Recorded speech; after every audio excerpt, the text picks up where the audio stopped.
So the shadow workshop was very insightful, and after answering all the questions about whom you admire and what you see in yourself, and then you reach that very important question about what is it you don't like about others, right? And then I think the last question is the tricky one, where it's asked, how do what are the moments when you are not feeling so strong and you would like to let the group know about it. And that's when I realized, when I'm all by myself, I'm exactly exhibiting what I don't like in others, right? I don't want to do anything extra. I don't want to get up. I don't want to be, there is so much loneliness. I feel I'm not understood, as though I'm having the whole baggage of the world on my shoulders. And that's not needed. And maybe others are going through this when I'm seeing them. So it was a huge insight that what is my conduct with others? How can, even if the intention is not bad, how are others interpreting my actions, my words? I think that was very powerful from deep within. And especially when you work a lot with people, you got to be so aware of what you say, what you do, your expression, because how it gets interpreted, we never know. And most importantly, what the other person is going through, we never know. So I think the shadow workshop was a very deep one for me.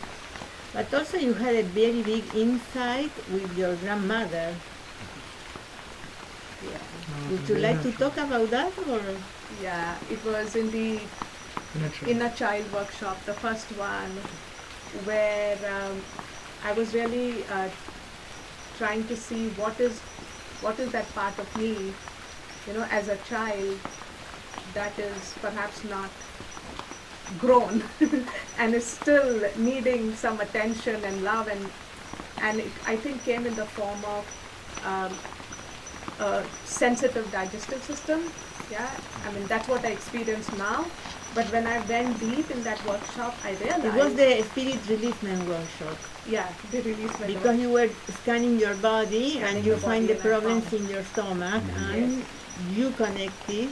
Yes, with your grandmother there. And I asked, what was the first incident where something happened which caused this? And I remembered in my childhood where it's holiday season, where all the grandchildren are together with the grandparents, and my grandmother was like the matriarch of the family, and she had certain ground rules we all had to follow. One of them was, you never visit the toilet after your meals. And a rule is a rule, but as a child, maybe I already had the problem. I never knew. I was maybe 5 years old. Soon after the meal, I went, and when I came back, she was standing with a stick, a thick wooden stick, and she hit me on my knees. And I think all the other children were watching. That was more painful for me than the spank, I think. And somewhere it stayed. After that, every time I sat on the table to eat during that holiday, I don't think it was ever the same. And somewhere that, of course, that habit changed out of fear, but that fear generated something in my stomach. And till I digestion came into issues. Yeah, severe digestion issues. And I left eating so many different things, thinking it's because of pulses, because of potato, because of this, because of that. Finally, I realized it was this deep fear of the child that was never healed. And then you deserve punishment also. Yeah. You did something wrong. Yeah. So when the fear of that was released, and I handled that child, and I told her it's fine, and to stand up, and I think that's when the path to healing started, and I feel so much better. So much better. Sometimes the connection is something that you cannot imagine. Yeah. You try to think, oh well, it's the food, it's that, but you don't know that it's long time ago in your childhood. Yes. And this was not even an incident I ever remembered after it happened. And when it came up, I know it happened because I remember the humiliation in front of the other cousins. So, yeah. So she was there. Good. Very powerful insight. Anybody else want to talk about one of the workshops? Do you remember anything? Something? Also about what annoys you from what irritates you from other people. For me, it was also I'm many times irritated at work when I talk with when I talk at work and people don't understand me. And many times I'm thinking, why they don't understand? Are they stupid? And then there was another question where it also asked me what you don't want other people to know about yourself. And then I was also thinking, I'm like, yeah, I feel sometimes I'm also stupid, so I don't want people to know that. Then I was thinking, hold on, was that not the question, what irritates me of other people? So yeah, that also came out. Do you remember when you started to think that you are stupid? Did you discover the cause? My dad always helped me with homework. Like I always felt I never understood it in school because in school I was never paying attention. My head was always somewhere else. I was always thinking something else. So I was never focused, and then I didn't even remember what happened in class. So my dad always had to sit down with me and explain it to me again and again and again. So it always took me a longer time to understand. And I think it came already from that time that I was thinking, why I have to have help? Other people don't need help. And that's what I thought, maybe So I'm probably you stupid. decided that you were stupid when you were a child. Yeah, I guess, yeah. Do you think you will recommend to somebody you really love, a family member, to drink ayahuasca? What do you think about this? Yeah, for sure. I've already sent messages today, first time I turned on my phone, to everybody that they need to do this life-changing experience.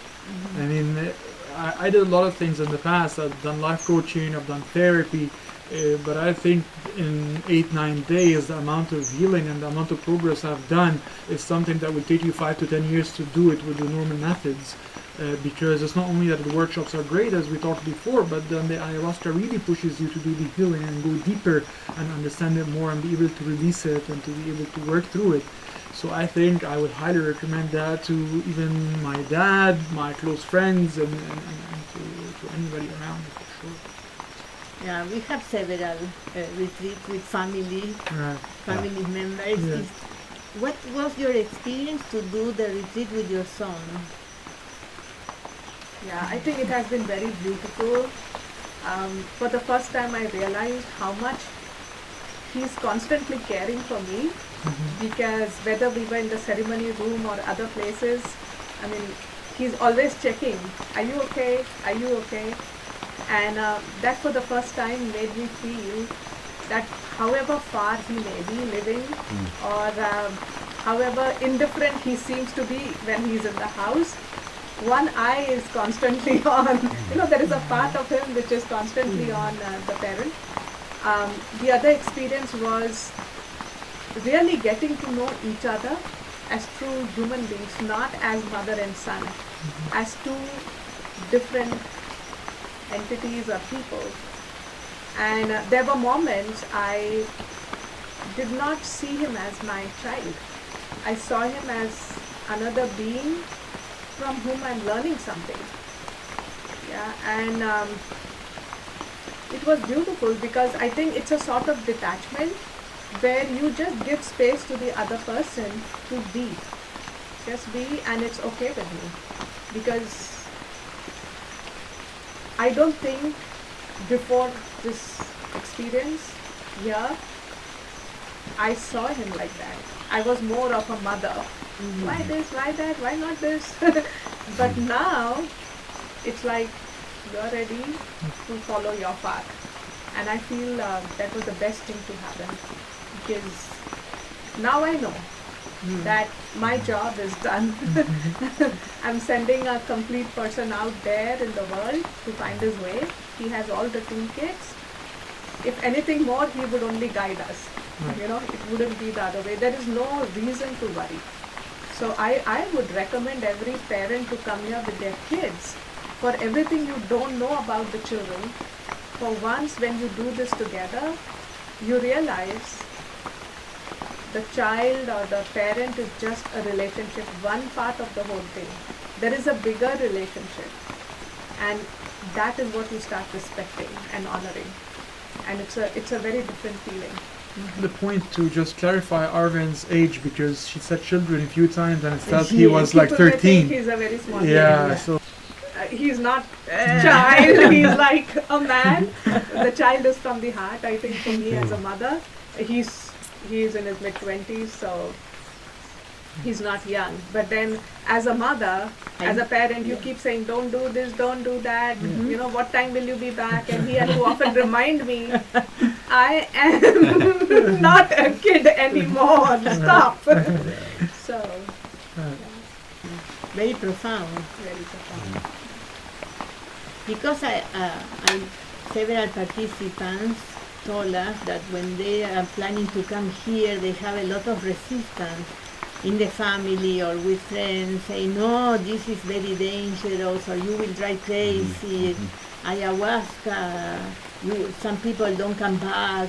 So there are a lot of resistance to come here. So I imagine how difficult must be to have a family member coming here if you didn't do the retreat before. You may think, oh, this is too much, it's dangerous. I learned something about myself.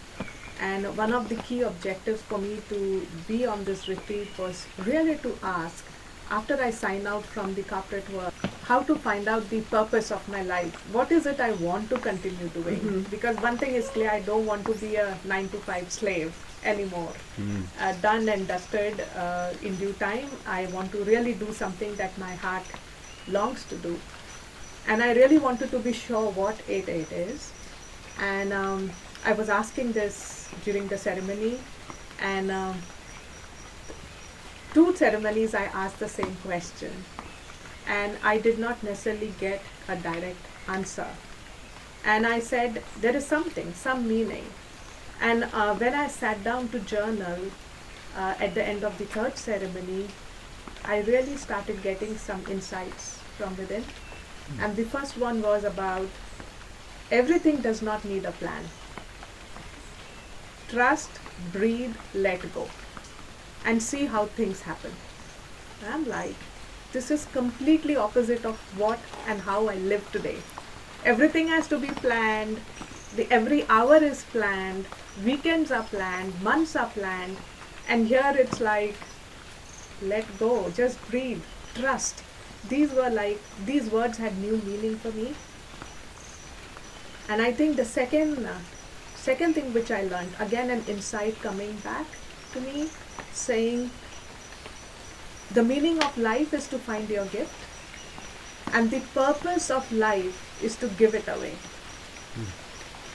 I'm like, where is this coming from? If it was within me, why did it not come out why did it take so much time to come out, right? So these were 2 very strong insights I got.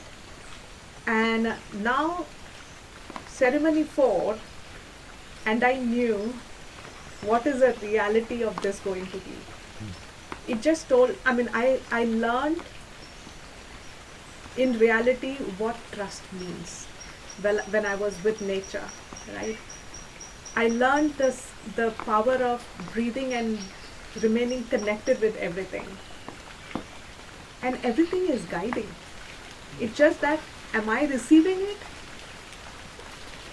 Things just fell into place for me, and I think I'm going back so much more enriched. And I learned one thing here is, when you have questions and no answers, I'm going to go back to that bench under that tree, which is my friend now, and seek. And I know when I trust, the answer will come. as well, because for me, the 4th ceremony was very profound as well. Well, the first 3 ceremonies were about reflecting on the past and trying to heal the traumas. Ceremony 4 for me was healing the traumas with falling in love with life. So it was very different. So I was healing, but I was felt how much life loves me and how much I love life. And through feeling these higher vibrations, energies of joy, happiness, gratitude for being part of this world, and how much I'm loved and how much I love this world, it felt the healing was happening. So it was different than the three before, because the three before I was going to certain times where I had trauma that happened to me and trying to love that child or process that trauma. In the fourth one, I was doing that, but through falling in love for life and feeling all these higher vibrational frequencies. So it was very different, but it was very beautiful and healing, but in a different way. I would say as my takeaway, for the last few decades now, I've just been on this search for truth, and you have moments and you think you found it, and you think you found it, and then you get to my age and it's like, wait a second, why am I not seeing it? What am I missing? And I had a realization here, a couple of them, and was it for the first time able to see things from such a level, and it was so beautiful. And I know, I'll go back to my normal life and I'll be up and down, but now that I've seen it from up here and what the truth actually is, it will be much easier for me to detach from the emotions, the negative emotions. I'll be able to choose a more positive reaction, and I was able to see that everything is exactly as it's supposed to be, and I couldn't see it till now because I wasn't ready. Yeah, and to build on that, if I can, there are a lot of concepts that as concepts, that we are energy and we are one, but it is something to know the concept, and it's something completely different to actually feel it. And coming here and being actually able to feel that you are one with nature, that you are one with source, and that you are part of them and they're part of you, is completely different than just learning the concept through a book or through an audio book or whatever. Feeling it and knowing it is like something To have the experience. right. Yeah. Right. Yes, completely nobody agree. can remove that from Right, you. that's it. The outlook about life changes when you are in that level of, consciousness Sensitivity. or awareness or Mhm. sensitivity. It was just lovely. Powerful. Yeah. All of you are going to Itacaré now, today. Yeah. Not you are leaving. Yes. It's a pity because it's a very cute town, Beautiful. Itacaré. Beautiful. And now that you have friends, will be much fun. Yes, for sure. Thank you very much for sharing. It was a pleasure to have you here. I learned a lot from you. And let's keep in touch. Thank you you. for having Thank you. us. Thank you. Thank you.